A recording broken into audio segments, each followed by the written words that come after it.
Hello friends, welcome to Pooja சமையல்.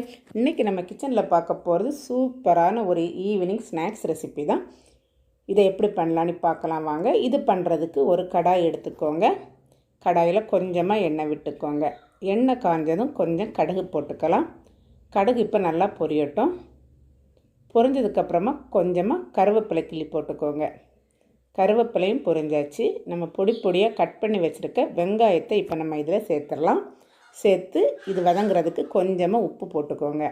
போட்டு நல்லா வதக்கிக்கோங்க. வதக்கிக்கிட்டு பொடி பொடியாக வெட்டி வச்சுருக்கிற இஞ்சியும் பச்சை மிளகாயும் சேர்த்து நல்லா வதக்கிக்கலாம். இப்போ இதை நம்ம நல்லா வதக்கியாச்சு. இந்த டைமில் நம்ம கட் பண்ணி வச்சுருந்தோம், நல்லா வேக வச்சு மசித்து வச்சுருந்த உருளைக்கிழங்கு இப்போ நம்ம இதில் சேர்த்துடலாம். இதுக்கு காரத்துக்கு கொஞ்சமாக மஞ்சள் தூள், மிளகாய்த்தூள், கரம் மசாலா கொஞ்சம் போட்டுக்கோங்க. இதெல்லாம் போட்டுட்டு கொஞ்சமாக நம்ம சாட் மசாலா, இது ஒரு சின்ன ஒரு புளிப்புத்தன்மை இருக்கும், அதெல்லாம் போட்டு நல்லா கிண்டி எடுத்துக்க போகிறோம். இப்போ உள்ளே வைக்கக்கூடிய ஸ்டஃபிங் நமக்கு ரெடி ஆகிடுச்சு. இதுக்கு மேல் மாவு இப்போ தயார் பண்ணிக்க போகிறோம். மேல் மாவு தயார் பண்ணுறதுக்கு 1 கப் ரவை எடுத்துருக்கிறேன். ஒரு அரை கப் கடலை மாவு எடுத்துருக்குறோம். இனி 2 ஸ்பூன் நம்ம கோதுமை மாவு சேர்த்துக்கலாம். சேர்த்து இதை நல்லா பவுட்ரு பண்ணிக்கோங்க. இதுக்கு தேவையான உப்பு சேர்த்து கொஞ்சம் கொஞ்சமாக தண்ணி விட்டு தோசை மாவு பதத்துக்கு நல்லா நம்ம இதை அரைச்சி எடுத்துக்க போகிறோம். இதை இப்போது அரைச்சி எடுத்து ஒரு பாத்திரத்தில் இப்போ நம்ம மாற்றிக்கலாம். பாத்திரத்தில் மாற்றிட்டோம். இப்போ நம்ம இதுக்கு சில்லி ஃப்ளக்ஸ் 1 ஸ்பூன் போட்டுக்க போகிறோம். காரத்துக்கு நம்ம ஏற்கனவே ஸ்டஃபிங் பண்ணுறதுக்கு காரம் எல்லாம் சேர்த்து தான் பண்ணியிருக்கோம். இப்போ மாவில் 1 ஸ்பூன் போட்டாச்சு. கொஞ்சமாக மல்லித்தழையும் இந்த மாதிரி கிள்ளி போட்டுக்கோங்க. போட்டுட்டு மாவு இந்த மாதிரி பதத்துக்கு இருக்கணும். அதை தோசை தவாவில் ஊற்றி தோசை மாதிரி நல்லா சுட்டு எடுத்துக்கோங்க. திருப்பி போட வேண்டாம். திருப்பி போடாமல் எல்லா மாவையும் நம்ம இப்போ சுட்டு எடுத்துக்க போகிறோம்.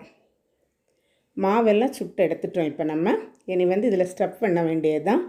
இதை திருப்பி போட்டுக்கோங்க. மாவை தோசையை இப்போ நம்ம திருப்பி போட்டுடலாம். திருப்பி போட்டுட்டு மேலே நம்ம ரெடி பண்ணி வச்சுருக்கோம்ல ஸ்டஃபிங், அந்த உருளைக்கிழங்கு ஸ்டஃபிங்கை வச்சு இப்போ நம்ம உருளைக்கிழங்கு ஸ்டஃபிங் வச்சு நம்ம இந்த மாதிரி அந்த ஸ்டஃபிங் வெளியே வராத மாதிரி இப்படி மூடிக்கலாம். 2 பக்கமும் இப்படி மூடி வச்சுக்க போகிறோம். மீதி இருக்க எல்லா தோசையிலையும் நம்ம இந்த மாதிரி ஸ்டஃப் பண்ணி நம்ம எடுத்துக்கலாம். இப்போ இந்த மாதிரி எடுத்துட்டு இந்த ஸ்டஃபிங் வெளியே வராத மாதிரி கோட் பண்ணி எடுத்துக்கோங்க. இப்போ நம்ம எல்லாத்தையுமே ஸ்டஃப் பண்ணி எடுத்துட்டோம். இப்போ எண்ணெயில் போட்டு பொரித்து எடுத்துக்க வேண்டிய மட்டும்தான் பாக்கி. முதல்ல நம்ம இந்த பக்கம் மடக்கி வச்சுருக்கோம்ல, இந்த பக்கம் கீழே வரும்படியாக நம்ம எண்ணெயில் போட்டுக்கலாம். இந்த மாதிரி போட்டு எடுத்துக்கோங்க. இதை 2 பக்கமும் நம்ம திருப்பி போட்டாச்சுன்னா நமக்கு சூப்பரான ஈவினிங் ஸ்நாக்ஸ் ரெசிபி ரெடி ஆயிரும். என்றைக்கும் நம்ம வடை அந்த மாதிரி சாப்பிட்றதுக்கு பதிலாக இந்த மாதிரி வித்தியாசமாக நம்ம பண்ணி சாப்பிட்டோம் அப்படின்னா ரொம்ப டேஸ்ட்டாக இருக்கும். இதை ஈவினிங் ஸ்நாக்ஸாகவும் எடுத்துக்கலாம். நம்ம நைட்டு சாப்பாடு கூட இதை யூஸ் பண்ணிக்கலாம். ரொம்ப டேஸ்ட்டாக இருக்கும். ட்ரை பண்ணி பாருங்கள். வீட்டில் இருக்கிற பொருளை வச்சே சூப்பராக பண்ணக்கூடிய ஒரு ஈவினிங் ஸ்நாக்ஸ் ரெசிபி தான். இந்த வீடியோ உங்களுக்கு பிடிச்சிருந்து அப்படின்னா லைக் பண்ணுங்கள், ஷேர் பண்ணுங்கள், கமெண்ட் பண்ணுங்கள், மறக்காமல் சப்ஸ்கிரைப் பண்ணுங்கள். தேங்க்ஸ் ஃபார் வாட்சிங்.